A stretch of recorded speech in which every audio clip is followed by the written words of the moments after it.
Hello, hello, hello. How are we all? I have decided to try and do some videos now and again, and it's really probably something that I might use in my coaching calls or with my clients, and try to sort of diversify that into a bit more of the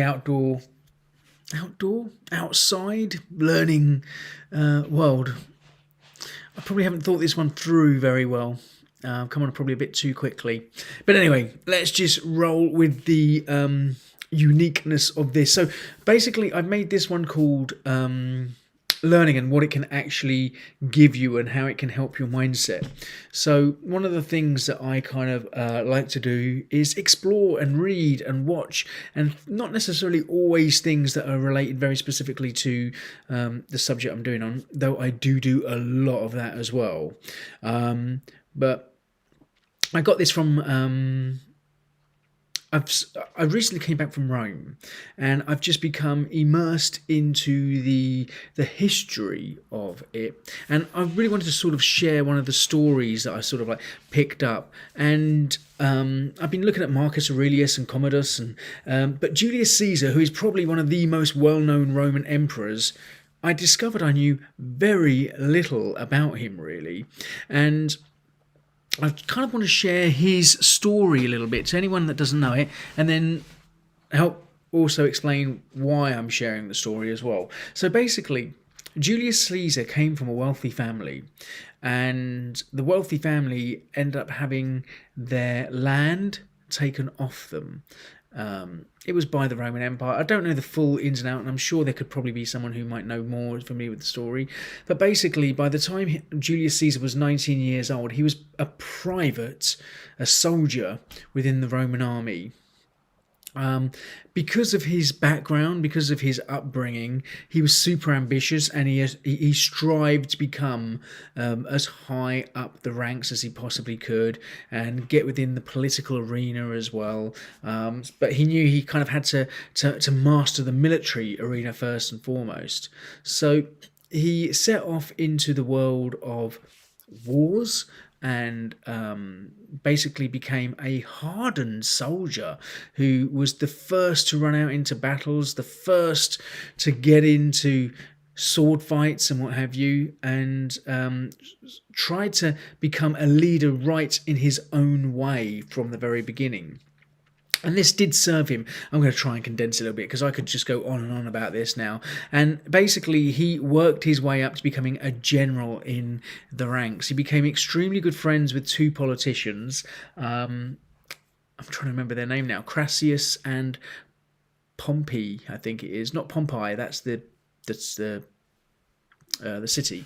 But and he kind of promised them some. They became basically a partnership within, you support us, we support you, we'll help you become this political power, and we'll make sure that we can obviously get the benefits of using you as a Roman general.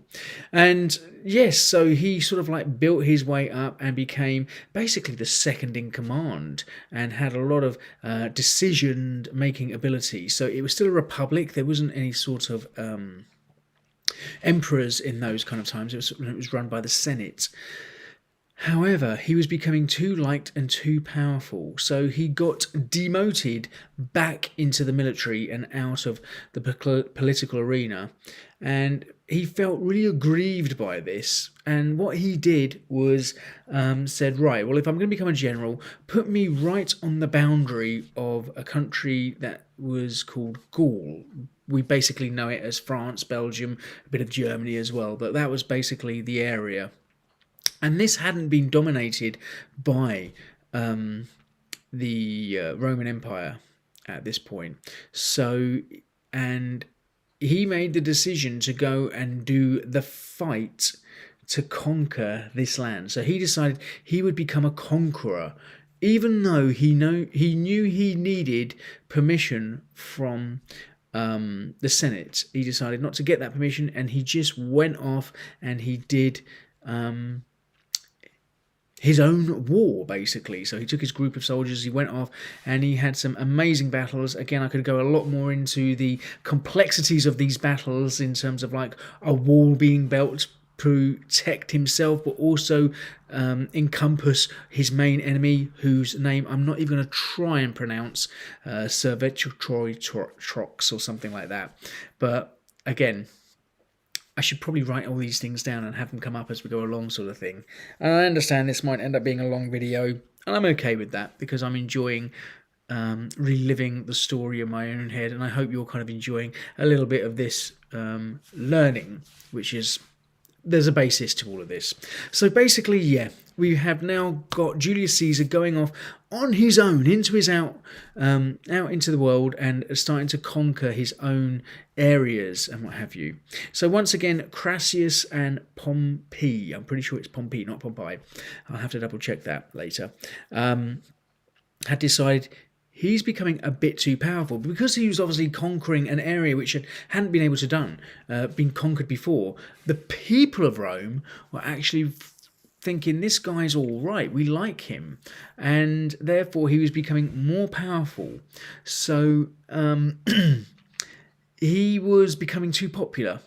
So the politicians decided it's time to pull him back in, but now we need to make an example of him. We're going to put him on trial, and we are going to, find him guilty, basically. They'd already decided of that. Therefore, he could be put into exile.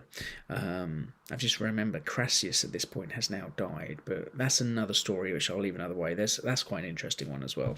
Anyway, so he gets pulled back in. So he gets told he needs to come back into Rome to have this, but he knows what's going to happen, and he's not okay with that. So he decides that what he's going to do is march with his troops into Rome.